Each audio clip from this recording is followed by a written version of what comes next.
ചിലർ പറയുന്നത് നമ്മുടെ പ്രശ്നങ്ങളൊന്നും പ്രശ്നങ്ങളല്ല എന്നാണ്. ഇവയെല്ലാം സബ് കോൺഷ്യസ് മനസ്സിലെ പാറ്റേണുകളാണെന്നാണ്. പാറ്റേൺ എന്താണെന്ന് നിങ്ങൾക്കറിയാമല്ലോ. പാറ്റേണിൻ്റെ ഏറ്റവും വലിയ പ്രത്യേകത ഇതാണ്: റിപ്പീറ്റ് ചെയ്തുകൊണ്ടേയിരിക്കുക. ഇവർ പറയുന്നത് നമ്മുടെ പല പ്രശ്നങ്ങളും സബ് കോൺഷ്യസ് മനസ്സിലെ പല പല പാറ്റേണുകളാണെന്നാണ്. ഇത് നമ്മൾ തിരിച്ചറിഞ്ഞു കഴിഞ്ഞാൽ നമുക്ക് ഈ പാറ്റേണുകളെ മാറ്റാം. പാറ്റേണുകൾ മാറുമ്പോൾ നമ്മുടെ ജീവിതം തന്നെ മാറുന്നു അത്രേ.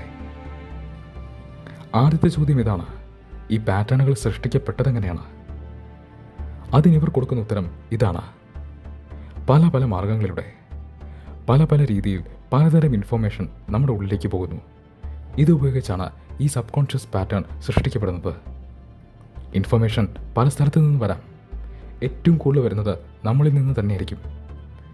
പിന്നെ നമ്മുടെ കുടുംബത്തിൽ നിന്ന്, നമ്മുടെ വീട്ടുകാരിൽ നിന്ന്, നമ്മൾ പഠിച്ച സ്കൂളിൽ നിന്ന്, കോളേജിൽ നിന്ന്, നമ്മൾ ജോലി ചെയ്യുന്ന സ്ഥലത്ത് നിന്ന്, നമ്മുടെ ചുറ്റിനുമുള്ള ആൾക്കാരിൽ നിന്ന്, നമ്മൾ കാണുന്ന TV പ്രോഗ്രാമുകളിൽ നിന്ന്, ഇൻ്റർനെറ്റിൽ നമ്മൾ കാണുന്ന വീഡിയോസിൽ നിന്ന്, അങ്ങനെ പല പല മാർഗങ്ങളിലൂടെ പലതരം ഇൻഫർമേഷൻ നമ്മുടെ മനസ്സിലേക്ക് പോകുന്നു.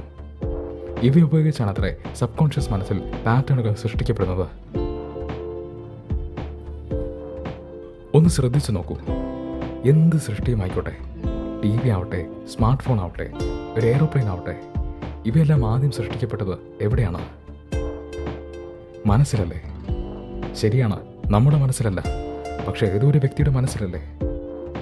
എല്ലാ കാര്യങ്ങളും ഈ ഫിസിക്കൽ വേൾഡിൽ സൃഷ്ടിക്കപ്പെടുന്നതിന് മുമ്പ് ഏതോ ഒരു വ്യക്തിയുടെ മനസ്സിൽ, മെൻ്റൽ വേൾഡിൽ സൃഷ്ടിക്കപ്പെട്ടിരുന്നു. ശരിയല്ലേ? ചിലർ പറയുന്നത് എന്തെന്നോ, നമ്മുടെ ജീവിതവും ഇങ്ങനെ തന്നെയാണെന്നാണ്. നമ്മുടെ ജീവിതവും ആദ്യം സൃഷ്ടിക്കപ്പെടുന്നത് നമ്മുടെ മനസ്സിലാണെന്നാണ്. ഇത് തുടങ്ങുന്നത് നമ്മുടെ മനസ്സിലാണെന്നാണ്. അതുകൊണ്ടാണ് ഇവർ പറയുന്നത് സബ് കോൺഷ്യസ് മനസ്സിൽ പാറ്റേണുകൾ മാറ്റാമെങ്കിൽ അത് നമ്മുടെ ജീവിതത്തെ മാറ്റുമെന്ന്. അപ്പോൾ ചോദ്യം ഇതാണ്: സബ് കോൺഷ്യസ് മനസ്സിലെ പാറ്റേണുകളെ മാറ്റുന്നത് എങ്ങനെയാണ്? ഇതിന് 3 കാര്യങ്ങൾ അറിഞ്ഞിരിക്കേണ്ടത് ആവശ്യമാണ്: വിഷ്വലൈസേഷൻ, അഫർമേഷൻ, പിന്നെ ഫീലിങ്സ്. ഇതിൽ ആദ്യത്തെ 2 നിങ്ങളിൽ പലരും കേട്ട് കാണും. നിങ്ങൾ ചിലരെങ്കിലും ചിലപ്പോൾ പ്രാക്ടീസും ചെയ്യുന്നുണ്ടാവും: വിഷ്വലൈസേഷനും അഫർമേഷനും. പക്ഷെ 3ാമതൊരു കാര്യം കൂടിയുണ്ട്. അത് ഫീലിങ്സ് ആണ്. അതും വളരെ വളരെ പ്രധാനപ്പെട്ടതാണ്. പല ആൾക്കാരും അതിന് ശ്രദ്ധ കൊടുക്കാറേയില്ല. ഫീലിങ്സിൻ്റെ ഇമ്പോർട്ടൻസ് എന്താണ്? അത് നമുക്ക് മറ്റൊരു വീഡിയോയുടെ കേൾക്കാം. പറയുന്നത് സബ് കോൺഷ്യസ് മനസ്സിനെ റീപ്രോഗ്രാം ചെയ്യാൻ, അതിലെ പാറ്റേണുകൾ മാറ്റാൻ ഇത് 3മാണ് താക്കോൽ എന്നാണ്: വിഷ്വലൈസേഷൻ, അഫർമേഷൻ, ഫീലിങ്സ്. പക്ഷെ ഇത് മാത്രം പോരാ, പ്രാക്ടീസ് അത്യാവശ്യമാണ്. ഒപ്പം ഒരു കാര്യം കൂടി തിരിച്ചറിയേണ്ടതായിട്ടുണ്ട്: മനസ്സിന് ചില സ്വഭാവങ്ങളുണ്ട്. അത് നമ്മൾ അറിഞ്ഞിരിക്കണം. ഇല്ലെങ്കിൽ ഡ്രൈവിംഗ് അറിയാത്ത ഒരാൾ വണ്ടി ഓടിക്കാൻ ശ്രമിക്കുന്ന പോലെ ആയിരിക്കും അത്. ഉദാഹരണത്തിന്, പല ആൾക്കാരും ഫോക്കസ് ചെയ്യാൻ പറ്റുന്നില്ല എന്ന് പറഞ്ഞ് ഇത്തരം ടെക്നിക്കുകൾ നിർത്തിയിട്ട് പോകാറുണ്ട്. അതായത് അവരൊന്ന് ശ്രമിച്ചു നോക്കും, പക്ഷെ കുറച്ച് കഴിഞ്ഞിട്ട് അവർക്ക് ഫോക്കസ് കിട്ടുന്നില്ല എന്ന് കാണുമ്പോൾ, മനസ്സിൻ്റെ ശ്രദ്ധ തെറ്റിപ്പോകുന്നു എന്ന് കാണുമ്പോൾ അവരത് മതിയാക്കും. ഇത് തെറ്റായ രീതിയാണ്. നോക്കൂ, മനസ്സിൻ്റെ സ്വഭാവമാണത്. മനസ്സ് നിങ്ങളുടെ ഫോക്കസ് തെറ്റിക്കും. അത് വേറെ ഏതെങ്കിലും വിഷയത്തിലേക്ക് നിങ്ങളുടെ ശ്രദ്ധ കൊണ്ടുപോകും. അത് പൊയ്ക്കോട്ടെ, നിങ്ങൾക്ക് അതിനെക്കുറിച്ച് ബോധം വരുമ്പോൾ നിങ്ങളുടെ ശ്രദ്ധയെ നിങ്ങൾ തിരിച്ചു കൊണ്ടുവരിക. 1000 തവണ തെറ്റുന്നെങ്കിൽ 1000 തവണ തെറ്റട്ടെ. നിങ്ങൾ വീണ്ടും 1001ാമത്തെ തവണ ശ്രമിക്കുക. ഇത് തുടർന്നു കൊണ്ടേയിരിക്കുക. പതുക്കെ പതുക്കെ നിങ്ങളുടെ ഫോക്കസ് ബിൽഡ് ചെയ്ത് വന്നോളും. അത് കൂടിക്കോളും. ഇത്തരത്തിൽ ചില കാര്യങ്ങൾ നമ്മൾ അറിഞ്ഞിരിക്കേണ്ടത് ആവശ്യമാണ്. പറയുന്നത് എന്തെന്നോ, നിങ്ങളുടെ മനസ്സ് വളരെ വാസ്റ്റാണെന്നാണ്. വളരെ വളരെ വലുത്. ഇതിൽ ഒരുപാട് കാര്യങ്ങളുണ്ട്. ദേഷ്യമുണ്ട്, അസൂയയുണ്ട്, ലൈംഗികതയുണ്ട്, നിങ്ങളുടെ ആഗ്രഹങ്ങളുണ്ട്, സ്വപ്നങ്ങളുണ്ട്, പലതരം കാര്യങ്ങളുണ്ട്, നിങ്ങളുടെ ഹോബീസുണ്ട്, നിങ്ങളുടെ അറിവുകളുണ്ട്, അങ്ങനെ ഒരുപാട് കാര്യങ്ങളുണ്ട്.